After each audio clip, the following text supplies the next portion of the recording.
Hi, does the Samsung Galaxy S25 supports Dolby Atmos feature? Let's find out together. For that, we need to go in Settings, and here find tab which is named Sounds and Vibration, and tap it. After that, scroll down, pick Sound Quality and Effects, and yes, we got Dolby Atmos.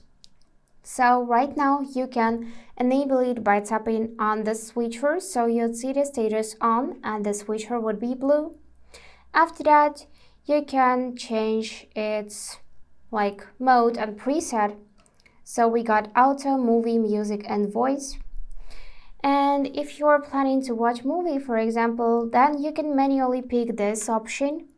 The same goes for music and voice. Or you can just keep an auto, so it will automatically adjust depending whether you're watching movie or listening music and so on.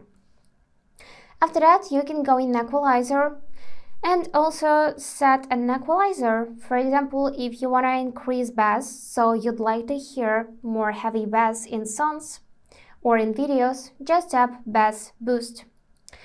Or pick any other option from the list. And even there is an option to set custom preset.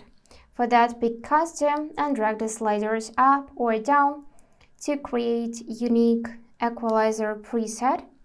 Then play your favorite song and check how it will sound. And that's all for today. If this video was helpful, please subscribe, like and comment. And I wish you all the best. Bye bye.